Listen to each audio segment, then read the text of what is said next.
നിങ്ങളുടെ ഇഷ്ട പരമ്പരകൾ എക്സ്ക്ലൂസീവായി സൺ നെക്സ്റ്റ് ആപ്പിലൂടെ തികച്ചും ഫ്രീ ആയി ഇപ്പോഴേ ആപ്പ് ഡൗൺലോഡ് ചെയ്യൂ. നമ്മൾ ഇങ്ങനെയൊന്ന് കൂടിയിട്ട് എത്ര കാലമായിടോ? വലിയ മുതലാളിയായത് പിന്നെ തന്നെ കാണാൻ കിട്ടാറില്ല.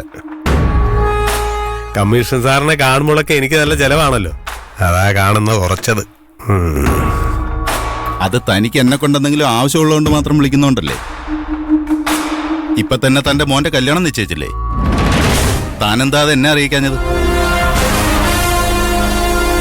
സാറെങ്ങനെ അതിനെക്കുറിച്ച് അറിഞ്ഞു? ഞാൻ അധികാരം അറിയിച്ചില്ലായിരുന്നല്ലോ. ഞാനൊരു പോലീസുകാരനല്ലേടോ. ഈ നാട്ടിൽ നടക്കുന്ന ഒരുമാതിരി കാര്യങ്ങളൊക്കെ ഞാൻ അറിയും. പിന്നെ വധു ഞങ്ങളുടെ ഡിപ്പാർട്ട്മെന്റിൽ നിന്ന് അയാൾ പിന്നെ പറയാനുണ്ടോ? എപ്പോ അറിഞ്ഞെന്ന് ചോദിച്ചാൽ മതി. പിന്നെ സ്വന്തം ജോലിയെക്കുറിച്ച് കുറ്റം പറയുന്നത് ശരിയല്ല, എന്നാലും പറയാം. തനിക്ക് തന്റെ മോന് വേണ്ടി വേറെ പെണ്ണിനെ ഒന്നും കിട്ടിയില്ലേ? വെറും ഒരു കോൺസ്റ്റബിളിനെ കൊണ്ടാണോ അവനെ കല്യാണം കഴിപ്പിക്കുന്നത്? കല്യാണം നടത്തുമ്പോൾ നിലയും വിലയും ഒക്കെ നോക്കണ്ടേ? അവനെ കുട്ടി ഇഷ്ടമാണെന്ന് പറഞ്ഞപ്പോ അത് നടത്താമെന്ന് വെച്ചു, അത്രേ ഉള്ളൂ.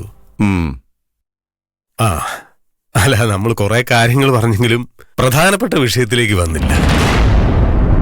സാറിന് ഹെഡ് കോൺസ്റ്റബിൾ മാധവനെ അറിയില്ലേ? തന്റെ ഭാവി മരുമോളുടെ അച്ഛനല്ലേ? അറിയാം. അയാൾ ഒരു ആക്സിഡന്റിലാണല്ലോ മരിച്ചത്. പക്ഷെ മഞ്ജുവിന് അത് അംഗീകരിക്കാൻ കഴിയുന്നില്ല. അതുകൊണ്ട് അയാളുടെ മരണത്തിൽ ദുരൂഹതയുണ്ടെന്ന് പറഞ്ഞ് അവളുടെ ഡിപ്പാർട്ട്മെന്റിൽ പുനരന്വേഷണം വേണമെന്ന് പറഞ്ഞ് നിവേദനം കൊടുത്തിരിക്കുക.